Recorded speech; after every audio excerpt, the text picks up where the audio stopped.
সমাগত বিটিসি নিৰ্বাচন অহা 22 তাৰিখে 22 সেপ্টেম্বৰত বিটিসি নিৰ্বাচন অনুষ্ঠিত হবলৈ গৈ আছে আৰু এই যে বিটিসি নির্বাচন বা নির্বাচনের যিখিনি কাম-কাজ এই কাম-কাজটো সুন্দরভাবে সফলভাবে পরিচালনা করার কারণে নিশ্চয়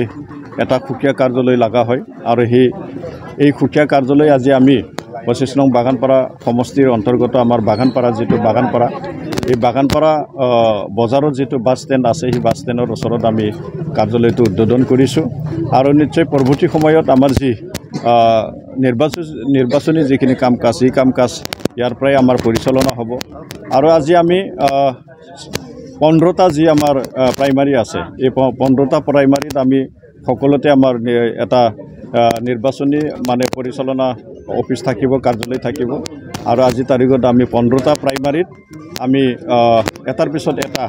আমাৰ যি নিৰ্বাচনী পৰিচালনা কাৰ্যালয়টো আমি উদ্বোধন কৰিম আৰু এই যে কাৰ্যালয়ৰ পৰা আমাৰ গোটাই নিৰ্বাচনী কাম-কাজ ইয়াৰ পৰা সহযোগিতা হ'ব আৰু এটা কথা যে আমি আমাৰ কেন্দ্ৰীয়ভাৱে যি মানে মেনিফেস্টো আমাৰ যি সমাগত যি বিটিসি নিৰ্বাচন এই বিটিসি নিৰ্বাচনৰ কাৰণে কেন্দ্ৰীয়ভাৱে ইয়াত আমাৰ মেনিফেস্টোটো ইয়াত আহি আছে আৰু আজি আমি আমাৰ যি 25 নং বাগানপাৰা সমষ্টি 25 নং বাগানপাৰা সমষ্টিক ইয়াত মানে যিখিনি মানে আমাৰ কৰণীয় আমি কি কৰিব বিচাৰিছো আগন্তুক মানে 5টা বছৰত ইয়াত এটা আমি এটা মেনিফেস্টো আজি আমি ৰাইজৰ হাতত মানে উৎসৰ্গা কৰিম আৰু এইখিনি আজি আমি একেলগে উদ্বোধন কৰি আমাৰ যিখিনি মেনিফেস্টোখিনি আমি ৰাইজৰ তো পাৰ্থক্যটো মানে বহুত পাৰ্থক্য আছে দে এটা সময়ত হয় মানে বিশাল নিৰ্বাচনী প্ৰচাৰ ইয়াৰ জৰিয়তে মানে নিৰ্বাচনৰ যিখিনি ৰণকৌশলীটো কৰা হৈছিল কিন্তু আজি তাৰিখত আমি দেখিছোঁ বিগত যি লোকসভা নিৰ্বাচন আৰু অন্যান্য নিৰ্বাচনতো আমি মাইক্ৰ' লেভেলত আমাৰ যিখিনি মেনেজমেণ্ট বা মাইক্ৰ' লেভেলৰ যিখিনি মানে ষ্ট্ৰেটেজি আমি সেইটো কৰিছিলোঁ আৰু আমি সুন্দৰভাৱে